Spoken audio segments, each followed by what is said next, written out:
Getting beat up by my brother was the best gift ever. The hallway erupted in laughter as my textbooks scattered across the linoleum floor for the third time this week. Jake Morrison stood over me, his Letterman jacket perfectly pressed, that trademark smirk plastered across his face like he'd just won the lottery. "Oops," he said, loud enough for the entire sophomore hallway to hear. "Guess you should watch where you're walking, freak." I scrambled to collect my chemistry notes before someone stepped on them, my cheeks burning with the familiar sting of humiliation. This was my life now, a daily performance where I played the punching bag and Jake played the star. The worst part wasn't even the shoulder checks or the accidental trips. It was how everyone just watched. Some laughed. Some pretended to be busy with their lockers. But nobody ever said a word. "Hey Jake," called out Madison Pierce from near her locker, "leave some dignity for the rest of us to crush." More laughter. My hands shook as I shoved my crumpled papers into my backpack. 2 months. It had been 2 months since Jake decided I was his personal entertainment system, and every day felt like an eternity. It started small, a comment about my thrift store sneakers, making fun of how I ate lunch alone. But it snowballed fast. Now there were rumors I'd never started, stories about me that made teachers look at me sideways, and a reputation that followed me like a shadow. You know what I heard? Jake announced to his audience of admirers. "I heard our little friend here writes love letters to Mrs. Patterson." My stomach dropped. Mrs. Patterson was our 60-year-old English teacher. The lie was so absurd it should have been obviously fake, but I watched faces around me light up with cruel amusement. By lunch, it would be fact. By tomorrow, it would be legend. I finally got to my feet, clutching my backpack like armor. "That's not true." "Oh, it talks."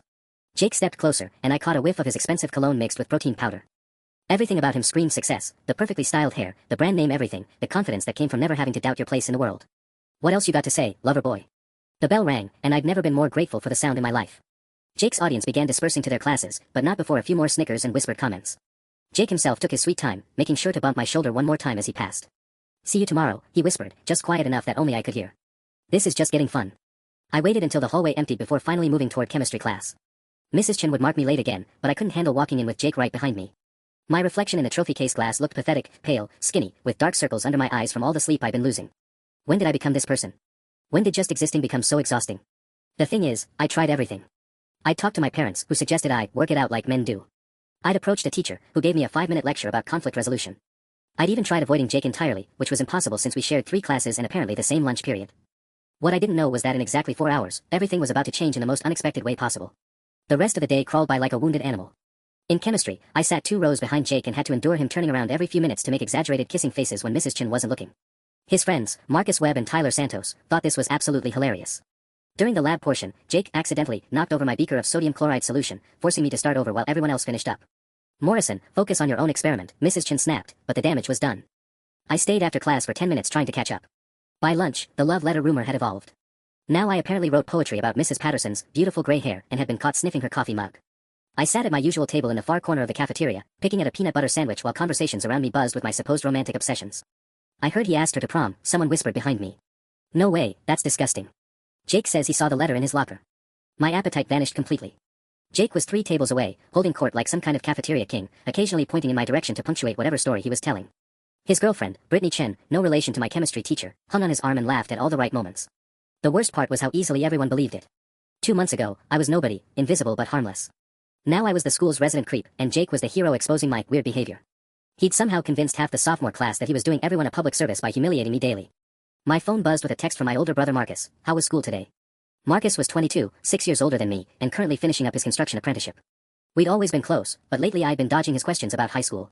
How do you explain to someone who was homecoming king and captain of the wrestling team that you're the school punching bag? Marcus had never met a problem he couldn't solve with confidence and charm. He wouldn't understand. I typed back, "Fine. Same as always. Want to grab pizza tonight? Haven't hung out in weeks." Before I could respond, a shadow fell across my table. Jake stood there with his lunch tray, that familiar smirk in place. "Mind if I sit?" He didn't wait for an answer, sliding into the seat across from me. His posse followed, surrounding my little corner table like vultures. My heart hammered against my ribs. Jake had never actually sat with me before. The humiliation was always public but brief, hallway encounters, classroom disruptions, bathroom confrontations. This felt different. More deliberate. "So," Jake said, unwrapping his turkey sandwich, "I've been thinking about our friendship." "We're not friends," I managed to whisper. "Sure we are. I mean, I'm definitely the most important person in your life right now." His eyes glittered with malicious amusement. "I'm thinking we should make this more official. You know, really give people something to talk about." Tyler leaned forward. "Tell him about Friday." "Right." Jake snapped his fingers like he'd just remembered something delightful. "So there's this party at Madison's house Friday night. Parents out of town, the whole thing. And I think you should come." I stared at him. "What?" "You heard me. I want you there. 8 o'clock sharp." His voice dropped lower, more menacing. "And if you don't show up, Monday's going to be very, very interesting for you." The bell rang for 5th period, and Jake stood up with his tray. Oh, and bring that poetry you've been writing. I think everyone would love to hear some original work. They left me sitting there, mind racing. Whatever Jake was planning for Friday night, it wasn't going to be good. The rest of the week passed in a blur of dread and escalating harassment. Jake seemed energized by whatever he had planned for Friday, ramping up his daily torment like he was building towards some grand finale. Wednesday, he convinced half the gym class that I'd been taking pictures in the locker room. Thursday, he started a rumor that I'd written Mrs. Patterson's name in a heart on the bathroom wall. By Friday morning, I was seriously considering faking food poisoning to stay home. But Jake had made it clear, if I didn't show up to Madison's party, Monday would be worse. And honestly, I wasn't sure how much worse I could handle. I spent Friday afternoon pacing my bedroom, checking the clock every 5 minutes. Marcus had texted twice asking if I wanted to hang out, but I couldn't deal with his questions right now. At 7:30, I finally worked up the courage to walk the 8 blocks to Madison Pierce's house. The party was already in full swing when I arrived. Music thumped from the backyard, and I could see people gathered around what looked like a fire pit. My hands were sweating as I rang the doorbell, every instinct screaming at me to turn around and run.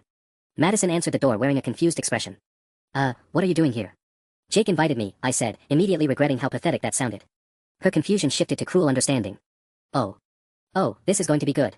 She stepped aside to let me in, calling over her shoulder, Jake. Your special guest is here. The living room fell silent as heads turned toward me. About 20 people were scattered around, red cups in hand, and every single face looked shocked to see me there. I recognized most of them, the popular kids, the athletes, the ones who'd been laughing at Jake's jokes for months. Jake emerged from the kitchen, grinning like Christmas morning.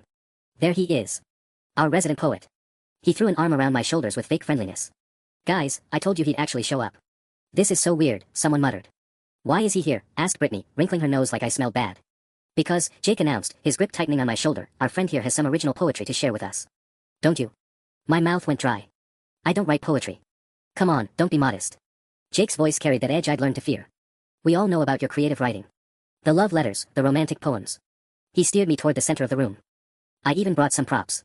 Tyler appeared with a folding chair, which they placed in the middle of the circle like I was about to give a performance. This was it. This was Jake's masterpiece, complete and total humiliation in front of everyone who mattered at school. Sit, Jake commanded. I remained standing. I'm not doing this. Oh, but you are. His voice dropped to that dangerous whisper. Because if you don't, I'm going to tell everyone about what I found in your locker on Monday. And trust me, it's going to make the love letter thing look like nothing. My blood turned to ice. Jake hadn't found anything in my locker because there was nothing to find. But that had never stopped him before. He could plant something, claim he discovered it, and everyone would believe him. My word against the Golden Boys. What's it going to be? Jake asked, loud enough for everyone to hear. Easy way or hard way? I looked around the room at all those expectant faces, hungry for entertainment at my expense. My phone felt heavy in my pocket, Marcus's unanswered texts waiting for me. That's when I made a decision that would change everything. I pulled out my phone and hit Marcus's number. The phone rang twice before Marcus picked up.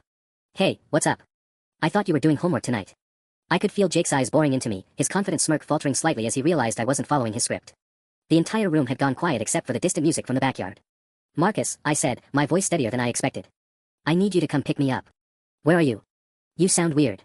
Jake stepped closer, his hand reaching for my phone. Hang up, he hissed. I dodged away from him. I'm at 1847, Maple Street. Madison Pierce's house. I looked directly at Jake as I said the next part. There's a situation here. A situation? Marcus's tone sharpened. He'd inherited the same protective instincts that had made our dad a good cop before he retired. What kind of situation?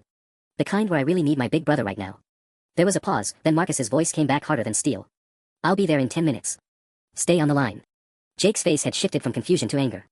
You're making a big mistake, he said quietly. Am I? I kept the phone pressed to my ear, Marcus's presence somehow giving me courage even through the speaker. You wanted a show, Jake. Let's see how this plays out.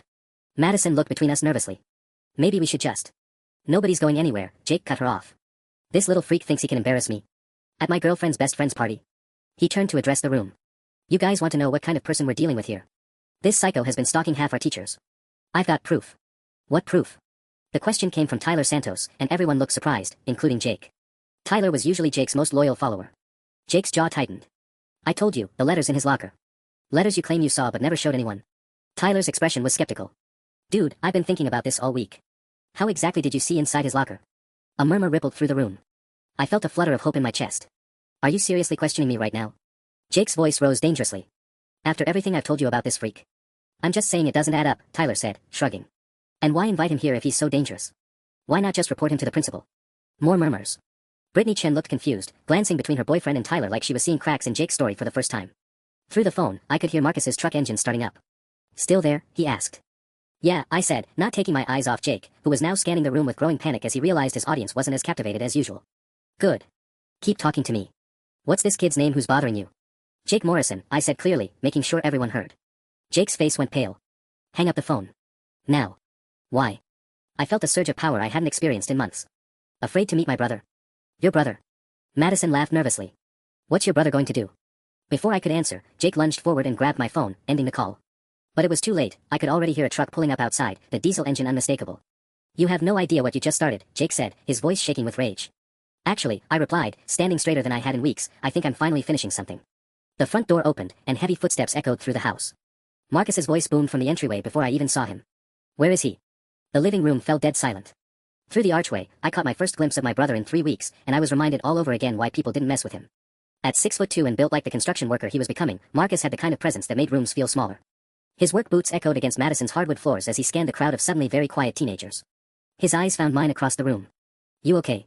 I nodded, but Marcus's gaze had already shifted to Jake, who still had my phone clutched in his hand. Something dangerous flickered across my brother's face. You Jake Morrison? Marcus asked, his voice deceptively calm. Jake straightened up, trying to summon his usual confidence. Yeah, that's me. And you're trespassing in private property. A few nervous laughs rippled through the crowd, but they died quickly when Marcus smiled. It wasn't a friendly expression. Trespassing. Marcus stepped further into the room, and I noticed how everyone instinctively moved back. My little brother called me for help. Said there was a situation with you specifically. His eyes never left Jake's face. So why don't you explain to me what kind of situation requires my 16-year-old brother to call for backup at a party he clearly doesn't want to be at? Jake's grip on my phone tightened. There's no situation. We were just having fun. Right, guys? He looked around for support, but the room had gone uncomfortably quiet. Madison was chewing her bottom lip. Tyler was studying his shoes. Even Brittany had taken a step away from her boyfriend. Fun, Marcus repeated slowly. And this fun involved what, exactly? Look, man, Jake tried a different approach, attempting his trademark charming smile. I don't know what your brother told you, but he's been having some issues at school. Making people uncomfortable. We were just trying to help him work through some things. My stomach clenched. Even now, even with Marcus standing right there, Jake was still trying to flip the narrative. But Marcus had been dealing with bullies a lot longer than I had. Help him work through things by inviting him to a party where he clearly doesn't know anyone. By grabbing his phone when he calls his family. Marcus's voice dropped lower. By making him sit in that chair like some kind of entertainment. Jake's face flushed red. You don't know what you're talking about. Don't I? Marcus pulled out his own phone. Because I've got about 6 missed calls from my brother over the past 2 weeks that he never returned. Calls that started right around the time his grades dropped and he stopped eating dinner with the family. He looked directly at me. You think I didn't notice? My throat tightened. I thought I was hiding it so well. But the thing is, Marcus continued, turning back to Jake, I know my brother. And the kid who taught himself guitar just to play at our dad's birthday party isn't the kind of person who makes people uncomfortable unless someone's been feeding them a very specific story. Jake's composure was cracking. You weren't here. You don't know what he... Give him back his phone, Marcus interrupted. What? My brother's phone. That you grabbed out of his hand. Give it back. Jake hesitated, looking around the room for support that wasn't coming. Tyler was now openly staring at him like he was seeing a stranger. Madison looked like she wanted to disappear into her expensive couch. I said give it back, Marcus repeated, and this time there was no mistaking the threat in his voice. Jake practically threw the phone at me. I caught it, my hands still shaking from adrenaline. Good, Marcus said. Now we're going to have a conversation. Actually, Marcus said, his voice taking on a tone I'd heard him use with contractors who tried to shortchange him, I think this conversation needs to happen somewhere more private. He looked around at the 20-some faces staring at us. Unless you want all your friends here to witness what I'm about to say about your behavior.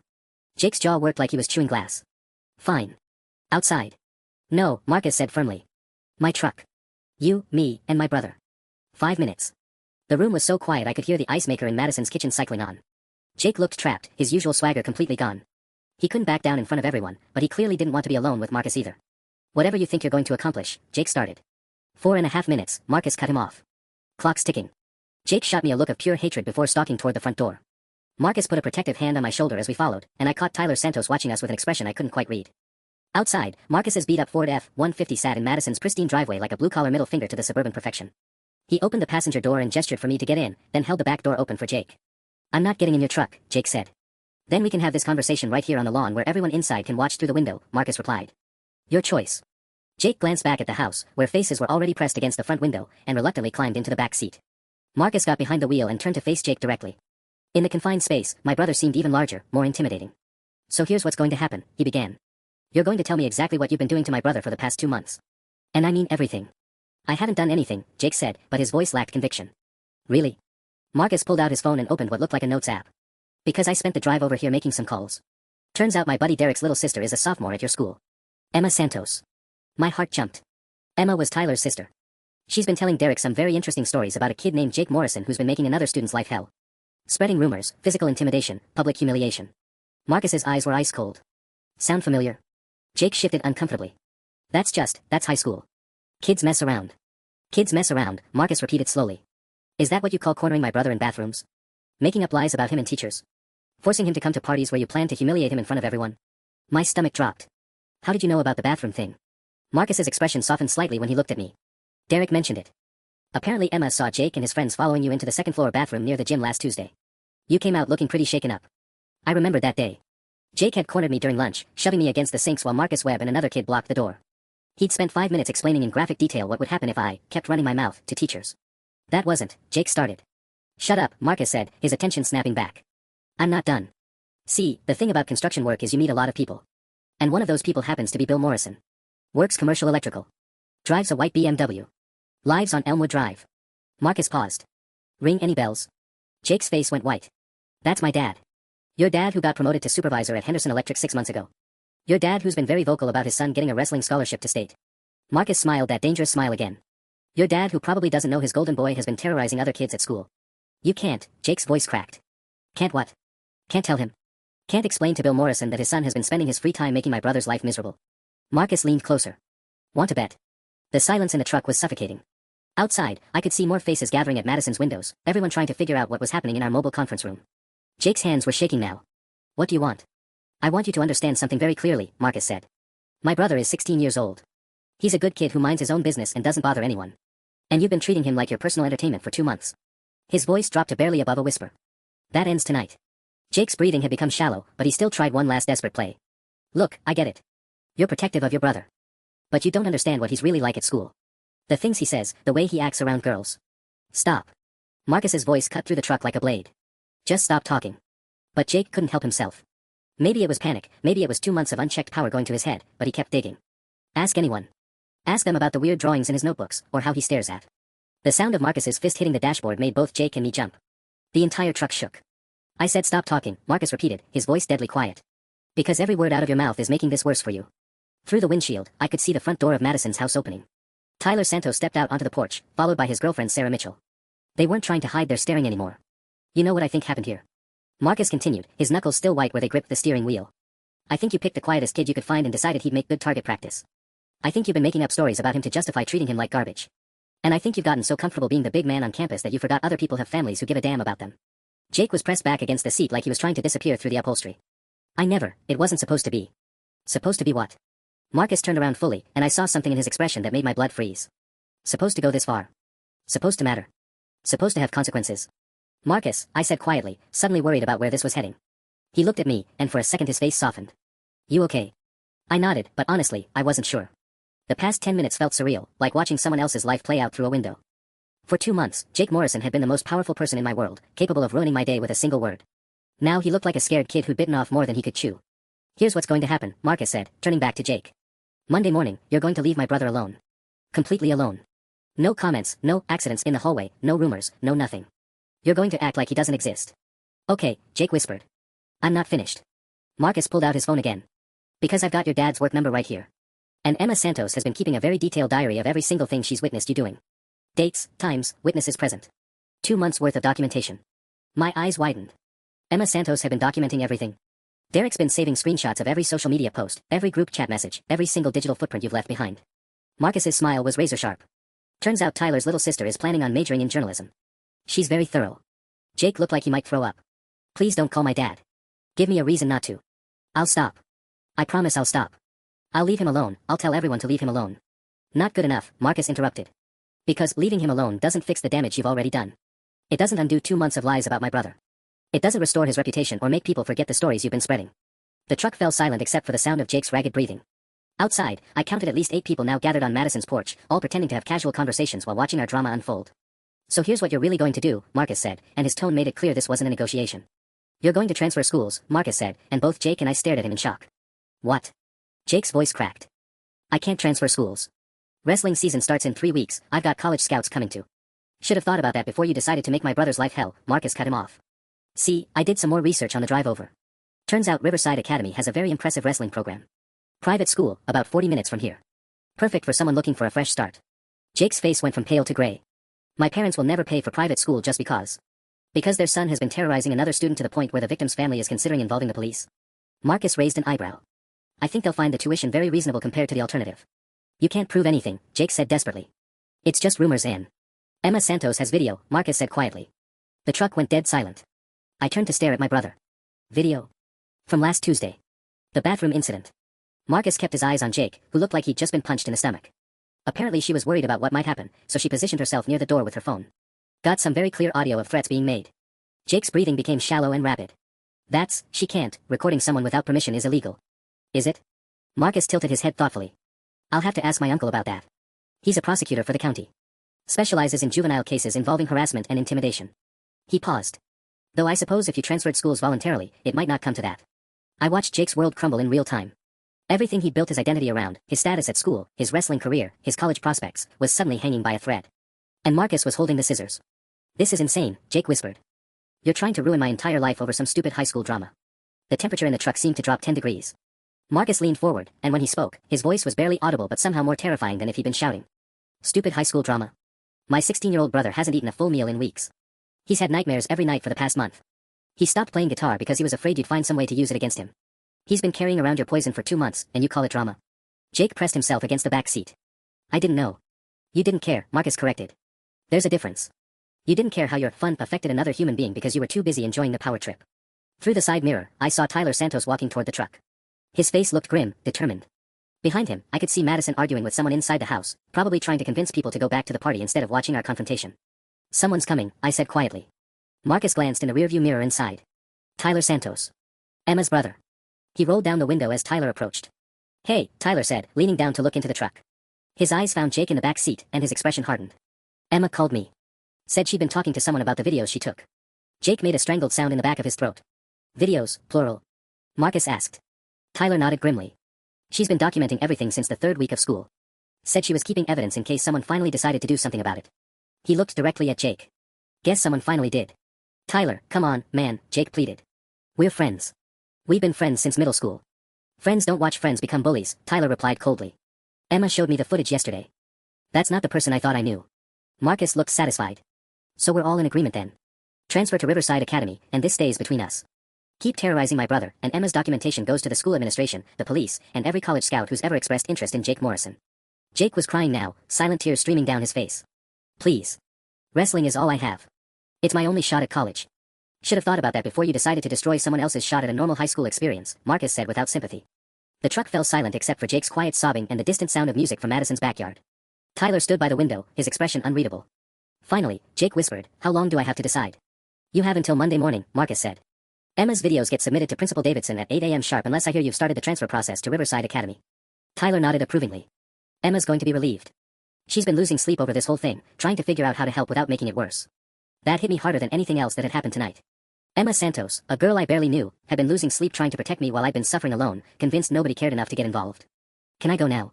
Jake asked quietly. You can go, Marcus said. But Jake. If I hear you've said one word to my brother between now and Monday, if you so much as look at him wrong, the deal's off. Understood. Jake nodded miserably and fumbled for the door handle. He stumbled out of the truck like his legs weren't quite working right, then stood there for a moment looking back at us. I really didn't mean for it to go this far, he said. Yes, you did, Marcus replied. You just didn't think there would be consequences. Jake stumbled away from the truck, and I watched through the side mirror as he pushed past Tyler and the growing crowd of onlookers. He didn't look back. Well, Tyler said, breaking the silence, that was intense. He looked at me through the window. You okay? I nodded, though I wasn't entirely sure that was true. 2 hours ago, Jake Morrison had been the monster under my bed, the shadow that followed me through every hallway. Now he looked like a broken kid who just lost everything that mattered to him. I should have felt triumphant, but mostly I just felt empty. Emma's going to want to talk to you, Tyler continued. She's been worried sick about this whole situation. Said she almost approached you a dozen times but didn't know how to bring it up without making things awkward. She really has videos? I asked. Tyler's expression darkened. Oh yeah. The bathroom thing from Tuesday was bad enough, but she caught the locker incident from last Friday too. You know, when Jake shoved you against the metal doors so hard it echoed down the whole hallway. I remembered. My shoulder had ached for 2 days afterward. Marcus started the truck engine. We should head home. Mom's probably wondering where you disappeared to. As we pulled out of Madison's driveway, I caught a glimpse of the party through the front windows. People were scattered around the living room in small clusters, everyone talking at once. Jake was nowhere to be seen, probably already called someone for a ride home. Marcus? I said as we turned onto Maple Street. How did you know? I mean, how did you really know something was wrong? He was quiet for a moment, focusing on the road. Remember 3 weeks ago when you came home with that split lip? You said you'd fallen off your bike. Yeah. Your bike was in the garage. Hadn't been moved in days, I could tell from the dust pattern on the tires. He glanced at me. Plus, Dad mentioned you'd stopped asking for lunch money. Said you claimed you weren't hungry during the day anymore. My stomach twisted with guilt. I'd been skipping lunch to avoid the cafeteria, eating granola bars from my locker instead. And then there was the guitar thing, Marcus continued. You practiced every single day for 2 years. Then suddenly, nothing. When I asked about it, you got this look on your face like I just reminded you of something awful. He turned onto our street, passing the familiar row of modest houses with their neat lawns and basketball hoops. Everything looked exactly the same as it had this morning, but somehow I felt like a completely different person than the one who'd left for school 8 hours ago. The night you stopped playing, Marcus said quietly, I heard you crying through the wall. That's when I started making calls. We sat in the driveway for a moment after he parked, neither of us moving to get out. What happens now? I asked. Now we see if Jake Morrison is smart enough to take the deal, Marcus said. And if he's not? He shrugged. Well, Emma Santos has enough evidence to bury him. The choice is his. But what if he doesn't transfer? What if he decides to call my bluff and make things even worse on Monday? Marcus turned to look at me directly. Then we follow through. Every video, every screenshot, every piece of evidence Emma collected goes straight to the authorities. Jake's wrestling career ends, his college prospects disappear, and his dad gets a very educational phone call about his son's extracurricular activities. He paused, his expression softening slightly. But honestly, I don't think it'll come to that. You saw how he looked when Tyler mentioned the videos. Jake Morrison just learned that actions have consequences. That's a hard lesson for someone who's never had to face them before. The porch light flickered on, and I could see Mom's silhouette in the kitchen window. Ready to go inside? Marcus asked. I took a deep breath. Yeah. I'm ready. Monday morning arrived with all the subtlety of a freight train. I'd spent the entire weekend alternating between relief and terror, checking my phone every few minutes like Jake might text me his decision. He never did. By 7:45 a.m., I was standing at my locker trying to look normal while my heart hammered against my ribs. The hallways buzzed with their usual Monday morning energy, people complaining about weekend homework, comparing stories from various parties, the steady slam of locker doors echoing off the walls. I hadn't seen Jake yet, but that didn't mean anything. His locker was in the senior hallway, and our paths usually didn't cross until second period chemistry. Hey. I spun around to find Emma Santos standing behind me, clutching a thick manila folder against her chest. She looked as nervous as I felt, her usually perfect ponytail slightly askew like she'd been running her hands through it. Emma, hi. I fumbled with my combination lock, suddenly self-conscious. Tyler said you wanted to talk. Yeah, She glanced around the hallway, then stepped closer. I owe you a massive apology. I should have said something weeks ago. I should have done something instead of just watching and documenting like some creepy stalker. You're not a stalker, I said quickly. You were gathering evidence. That's completely different. She shook her head, frustrated. I kept telling myself I was helping by collecting proof, but really I was just being a coward. I was afraid if I got involved, Jake would turn on me next. Her voice dropped to a whisper. I hate that I let you suffer alone for so long. The 5-minute warning bell rang, and students began moving toward their first period classes. Emma shifted the folder in her arms.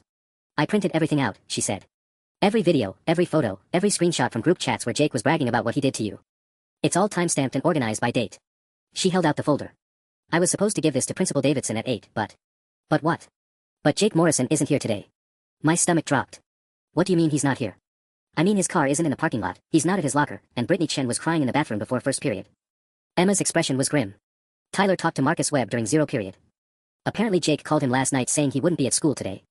The hallway suddenly felt like it was spinning. This was it, Jake was calling our bluff. He was going to make me pay for Friday night, probably in ways I couldn't even imagine. So what do we do? I asked. Emma's jaw set with determination. We stick to the plan. Your brother gave Jake until this morning to start the transfer process. He's not here, so. She hefted the folder. Principal Davidson gets the full presentation. Wait. I caught her arm as she turned toward the main office. What if this makes everything worse? What if Jake comes back tomorrow completely furious and decides to destroy me? Emma studied my face for a long moment. Can I ask you something? What's the worst day you've had since Jake started targeting you? I thought about it. Probably last Tuesday. The bathroom thing, then he convinced half of third period that I'd been writing creepy notes to girls in their lockers. Okay. And how did you feel walking into school that day? Terrified. Sick to my stomach. Like everyone was staring at me and whispering. I paused. Actually, that's how I felt walking into school every day for 2 months. Exactly. Emma's voice was gentle but firm. You're already living your worst-case scenario. Jake Morrison has already destroyed your peace of mind, your reputation, your sense of safety here. What more can he actually do to you that he hasn't already done? The second bell rang, and the hallway began emptying as students hurried to class. Emma and I stood there in the growing quiet, her words settling over me like a revelation. She was right. I was already living in fear. I was already dreading every school day, already jumping at shadows, already letting Jake Morrison control every aspect of my life. What exactly was I protecting by staying quiet? Okay, I said finally. Let's go see Principal Davidson. Principal Davidson's office smelled like coffee and industrial air freshener, with motivational posters covering every available wall space. Emma and I sat in the uncomfortable plastic chairs across from his desk while he flipped through her documentation, his expression growing darker with each page. This is quite comprehensive, he said finally, looking up at Emma over his reading glasses. You documented incidents going back to September 15th. Yes, sir. I started keeping records after I witnessed the first hallway incident. I hoped someone else would step in, but when nobody did. Emma's voice trailed off. Principal Davidson turned to me. And you never reported any of this directly? My face burned with shame. I tried talking to Mrs. Chen after the first chemistry class incident. She said boys will be boys and that I should try to work it out myself. His jaw tightened. Mrs. Chen said that. He made a note on his yellow legal pad. We'll be having a conversation about proper harassment protocols. The office door opened, and Jake's girlfriend Brittany Chen peeked in. Her eyes were red-rimmed, and she looked like she'd been crying for hours. Excuse me, Mr. Davidson. My mom's here to pick me up. I'm not feeling well. Principal Davidson glanced between Brittany and us, and I could practically see the gears turning in his head. Miss Chen, before you go, do you happen to know where Jake Morrison is today? He's marked absent from all his classes. Brittany's face crumpled. His parents drove him to Riverside Academy this morning. For an enrollment interview.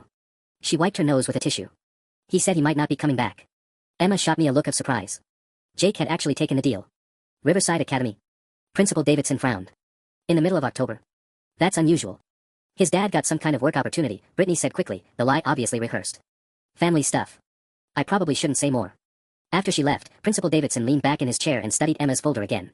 Well, this presents an interesting situation. If Mr. Morrison is indeed transferring schools, the immediate threat to your safety is resolved. However, that doesn't address the systemic issues that allowed this behavior to continue unchecked for 2 months. He opened his desk drawer and pulled out a thick handbook. District policy requires a full investigation any time we receive documentation of ongoing harassment. Even if the perpetrator is no longer enrolled here. What does that mean exactly? I asked. It means I'll be interviewing every student mentioned in these reports. Every teacher who witnessed incidents and failed to intervene. Every staff member who received complaints and didn't follow proper protocols. His expression was stern. This kind of systematic bullying doesn't happen in a vacuum. There were multiple points where adults in this building should have stepped in. Emma shifted uncomfortably. Sir, I don't want to get anyone in trouble. I just wanted it to stop. Miss Santos, you've done exactly what you should have done. You documented evidence of serious misconduct and brought it to the appropriate authorities. The fact that it took this long to reach my desk is the problem. He closed the folder and stood up. I'll need to call both of your parents and schedule follow-up meetings. This investigation will take several days to complete. As we walked out of the office, Emma grabbed my arm in the hallway. Do you think we did the right thing? Jake's already transferring. Maybe we should have just let it go. Before I could answer, Tyler Santos appeared around the corner with Marcus Webb and 2 other guys from Jake's usual crew. They all looked confused and vaguely angry. There they are, Marcus Webb said, pointing directly at us. The narcs who got Jake kicked out. My stomach dropped. Apparently word was already spreading, and not everyone was happy about Jake's sudden departure. This should be interesting, Emma muttered under her breath as the group approached us with distinctly unfriendly expressions. Hey Marcus, Tyler said, stepping between his friends and us. Back off. Marcus Webb looked genuinely shocked. Dude, what the hell? Jake's your boy too. This little freak and his documentary girlfriend just destroyed his entire future. Jake destroyed his own future, Tyler shot back. You think I didn't know what was going on? You think any of us didn't know? He gestured toward the other guys. We all watched him corner this kid in bathrooms. We all heard the lies he was spreading. And we all did nothing because it was easier to pretend it wasn't our problem. It wasn't our problem, said Derek Martinez, one of Jake's wrestling teammates. If he couldn't handle some basic school social dynamics, that's on him. Emma stepped forward, her voice shaking but determined. Basic social dynamics. You call threatening to plant drugs in someone's locker basic social dynamics? The hallway went dead quiet. Even I stared at her in shock. What? Tyler's voice was barely a whisper. Emma's face had gone pale, like she'd just realized she'd said something she wasn't supposed to. That wasn't in the folder I gave Principal Davidson. It happened Friday night at Madison's party, before you guys called your brother. She looked at me apologetically. I recorded it on my phone when I went outside to check on things. Jake was on Madison's back porch talking to Brittany about his backup plan if the humiliation thing didn't work. My blood turned to ice. He was going to plant drugs in my locker. Adderall pills. Said he could get them from his cousin who's prescribed them for ADHD, then discover them during wrestling practice when everyone was changing for 6th period. Emma's voice got smaller. He said it would be the perfect way to get you expelled and ruin any chance of college applications. Marcus Webb had gone completely white. Jake wouldn't actually do that. That's like serious criminal stuff. Is it? Tyler's voice was dangerously quiet. Because Jake spent 2 months escalating his harassment. Every week it got worse. What exactly made you think he was going to stop before it got serious? Derek Martinez was shaking his head. This is insane. We're talking about Jake Morrison. Honor roll, captain of JV wrestling, volunteers at the animal shelter on weekends. He's not some criminal mastermind. Honor roll students can't be bullies. Emma asked incredulously. Community service volunteers can't systematically destroy someone's life for entertainment. What planet do you live on? The same planet where nerdy sophomores don't secretly record private conversations and ruin people's lives with them, Marcus Webb snapped back. That's when I finally found my voice. Ruin people's lives. I stepped closer to Marcus Webb, and for the first time in months, I wasn't the one backing down. Jake Morrison spent 2 months trying to ruin my life. He spread lies about me to teachers, convinced half the school I was some kind of predator, physically intimidated me in bathrooms, and was apparently planning to frame me for drug possession. My voice was getting louder, and students passing in the hallway were starting to stop and stare. But somehow Emma documenting his actual behavior is what ruined his life. You got him kicked out of school right before wrestling season, Derek said defensively. College scouts were supposed to come watch him wrestle next month. He's been training for this since freshman year. And I've been trying to get through a single school day without being terrorized since September, I shot back. Funny how his future matters but mine doesn't. Tyler nodded approvingly. Exactly. Where was all this concern for consequences when Jake was the one dishing them out? The 5-minute passing period bell rang, and Principal Davidson's voice crackled over the intercom. Marcus Webb and Derek Martinez, please report to the main office immediately. The blood drained from both their faces. Looks like Principal Davidson is working through Emma's witness list faster than expected, Tyler observed with satisfaction. As Marcus and Derek reluctantly headed toward the office, Derek turned back to glare at us one more time. This isn't over. Jake's got friends at other schools too. People who don't appreciate snitches. Is that a threat? Emma asked, pulling out her phone. Because I'm still recording. Derek's face went ashen, and he hurried away without another word. Tyler waited until they were gone, then turned to us with an apologetic expression. I'm sorry about them. They're scared about what's going to come out in the investigation. Jake wasn't exactly subtle about his methods, and a lot of people were witnesses to things they should have reported. The hallway was almost empty now, with just a few stragglers rushing to beat the late bell. Emma, I said quietly, how much more do you have recorded that wasn't in the folder? She bit her lip nervously. About 3 hours worth of additional audio and video from the past month. I only gave Principal Davidson the incidents directly involving you, but... She trailed off. But what? But Jake wasn't just targeting you. There were at least 4 other kids he was messing with to varying degrees. I documented all of it. Tyler and I exchanged glances. This was bigger than just my situation. I think, Tyler said slowly, Principal Davidson is going to want to see everything you've got. The third period bell had just rung when Emma's phone started buzzing frantically in her backpack. She pulled it out, her face going pale as she read whatever was on the screen. What is it? I asked, leaning over to look. It's a text from my friend Jenna at Riverside Academy. Emma's voice was barely a whisper. Jake's enrollment interview didn't go well. My stomach dropped. What do you mean it didn't go well? He's back in town. Jenna saw him at the Starbucks on 5th Street an hour ago, and he looked. She scrolled through more messages. She says he looked furious. Like, scary furious. Tyler appeared at my locker, slightly out of breath from running across campus. We've got a problem. Jake just posted something on Instagram. He held up his phone, and I felt the blood drain from my face. Jake had posted a photo of our school's main entrance with the caption, some people think they can destroy 4 years of hard work with lies and fake evidence. Time to set the record straight. See you all real soon. Fire. When did he post this? Emma asked, grabbing Tyler's phone. 12 minutes ago. And look at the comments. I scrolled down to see a dozen responses from Jake's friends and teammates. Can't wait to hear your side of the story, bro. These snitches are about to learn. Justice for Jake. We got your back 100 points. This is bad, Emma said, her voice shaking. If he comes back here while Principal Davidson's investigation is happening. He can't just show up, Tyler said, but he didn't sound convinced. He's not enrolled here anymore. Actually, I said quietly, remembering something from this morning, Brittany said his parents drove him to Riverside for an enrollment interview. She never said he actually enrolled.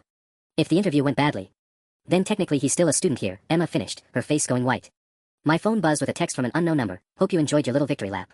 Parking lot after school. Come alone or everyone sees the real recordings I have of you. I showed the message to Tyler and Emma, and Tyler immediately pulled out his own phone. I'm calling Marcus, he said. No. I grabbed his arm before he could dial. If Marcus shows up here, it'll just make Jake more desperate. And desperate people do stupid things. So what's your brilliant plan? Tyler asked. Let Jake corner you in the parking lot where there are no witnesses. Actually, Emma said slowly, there will be witnesses. Lots of them. She pulled out a small device from her backpack that looked like a wireless earbud. Body camera. Records everything in 4K and uploads directly to cloud storage in real time. Tyler stared at her. How long have you been carrying that thing? Since the 2nd week of October. After Jake cornered 3 different kids in the same day. She looked slightly embarrassed. My dad's a private investigator. He gave it to me after I told him what was happening at school. Your dad knows about all this? I asked. He's the one who suggested I document everything systematically. He said if adults weren't going to protect students, then students needed to protect themselves. Emma's voice got stronger. And he also said bullies like Jake always escalate when they feel cornered. They can't help themselves. The late bell rang, and we realized we were about to miss 4th period entirely. But somehow, sitting in world history class seemed less important than figuring out what Jake Morrison was planning for after school. There's something else, Emma said, checking her phone again. Jenna just sent another message. Jake wasn't alone at Starbucks. He was with 2 guys she didn't recognize. Older guys, maybe college age. Tyler and I exchanged worried glances. Jake bringing backup was definitely not part of any scenario we'd prepared for. Text your dad, I told Emma. Tell him what's happening. And Tyler, maybe you should call Marcus after all. Because something told me this wasn't going to end with just a conversation in the parking lot. The rest of 4th period crawled by like torture. I sat in world history pretending to take notes while my mind raced through every possible scenario for the after-school confrontation. Emma had texted her dad, who was apparently handling it, whatever that meant. Tyler kept checking his phone for updates from his network of informants throughout the school. At 2:47 p.m., Emma leaned over and whispered, my dad's here. He's in the main office with Principal Davidson right now. What's he telling them? Everything. The body camera footage, the drug planting plan, Jake's Instagram post, the threatening text you received. She paused. And apparently Jake's car was spotted in the McDonald's parking lot across from school about 20 minutes ago. My stomach clenched. He was really coming back. When the final bell rang at 3:15, instead of the usual stampede toward the exits, there was an unusual announcement over the intercom, "Attention students. Due to an ongoing security concern, all students must exit through the main entrance only. The student parking lots are temporarily closed. Parents picking up students should use the circle drive in front of the building." A collective groan rose from the hallways as students realized their afternoon plans were being disrupted. But I felt a wave of relief. Principal Davidson and Emma's dad had taken the threat seriously enough to change dismissal procedures. "Smart," Tyler said as we made our way toward the main entrance with the crowd. "Forces Jake to make his move in front of administrators instead of isolating you in the back parking lot." Emma had her backpack positioned so the body camera had a clear view ahead of us. Dad said even if Jake doesn't show up, having footage of the changed security procedures helps establish how seriously the adults took his threats. We were about halfway to the main exit when I spotted him. Jake stood near the trophy case by the gymnasium entrance, technically still inside the building, but away from the main flow of students. He'd positioned himself so anyone leaving through the gym doors would have to walk past him. His face was flushed, and even from 30 feet away, I could see his hands shaking. "There," I said quietly, nodding in his direction. Tyler immediately started steering us toward the main entrance instead of our usual gym exit. But Jake had already seen us. He began walking parallel to our path, clearly intending to intercept us before we could reach the safety of the front doors where administrators were stationed. "Jake Morrison," Principal Davidson's voice boomed across the hallway, amplified by the building's acoustics. "Please report to the main office immediately." Jake froze mid-step. His head whipped around to locate Principal Davidson, who had emerged from the administrative hallway with a man I didn't recognize, presumably Emma's dad, and Officer Rodriguez, the school's resource officer. For a moment, Jake looked like a deer caught in headlights. Then his expression shifted to something darker, more desperate. "This is all bullshit," he shouted, loud enough that every student in the vicinity stopped to stare. "You want to know what really happened? This little psycho has been stalking half the girls in our grade. I was trying to protect people." The hallway erupted in whispers and phone cameras. Emma's hand found my arm, steadying me as Jake continued his public meltdown. "I have proof. Real proof, not some manufactured evidence from his crazy girlfriend." Jake was backing toward the emergency exit now, his voice getting more frantic. "You're all going to feel really stupid when you find out what he's really been doing." Officer Rodriguez began moving toward Jake, speaking into his radio as he walked. That's when I noticed something that made my blood run cold. Jake's right hand was gripping something in his jacket pocket, and whatever it was, he was clutching it like his life depended on it. "Emma," I whispered, "please tell me your camera is getting all of this." "Every word," she confirmed, her voice tight with tension. Because something told me Jake Morrison's story was about to take a very dramatic final turn. Jake's hand emerged from his jacket pocket, and my heart nearly stopped, but instead of anything dangerous, he was clutching a crumpled manila envelope. His face was red and streaked with tears as he waved it frantically above his head. "You want evidence?" he screamed, his voice cracking. "Here's your precious evidence. Photos of him going through girls' lockers. Screenshots of the weird messages he sends. Voice recordings of the things he says when he thinks nobody's listening." The hallway had gone dead silent except for Jake's ragged breathing. Every phone camera in sight was pointed at him, recording his complete breakdown for posterity. "Mr. Morrison," Principal Davidson said calmly, stepping closer with his hands visible, "I need you to calm down and come with me to discuss this rationally." "Rationally?" Jake laughed hysterically. "There's nothing rational about this. You're destroying my entire life based on lies." He shook the envelope again. "But nobody wants to see the real truth, do they?" Officer Rodriguez was now close enough to intervene if needed, but he kept his distance, clearly trying to de-escalate the situation. That's when Emma stepped forward, and what she said next changed everything. "Jake," she called out, her voice carrying clearly across the silent hallway. "Show them what's in the envelope." Jake stared at her, confusion replacing some of the desperation in his eyes. "What? You said you have proof. Real evidence. So show everyone." Emma's voice was steady, confident. "Right here, right now. Let's see these photos and recordings you're talking about." Jake's grip on the envelope faltered slightly. That's not, you can't just demand." "Why not?" Emma pressed. "If you really have evidence that vindicates you and proves he's the real problem, wouldn't you want everyone to see it immediately?" A murmur rippled through the crowd of students. Jake looked around frantically, as if searching for support, but found only curious, expectant faces. "I don't have to prove anything to you," he said weakly. "No, you don't," Emma agreed. "But you've been claiming for 2 months that you were protecting people from dangerous behavior. And now you're saying you have documented proof of that behavior." She paused. "So either show the evidence, or admit you've been lying this whole time." The silence stretched for what felt like an eternity. Jake's hands were shaking so badly he could barely hold the envelope. His breathing was becoming more labored, and sweat was beading on his forehead despite the building's air conditioning. Finally, Officer Rodriguez spoke up. "Son, why don't you hand me that envelope, and we'll take a look at what you've got in a more private setting."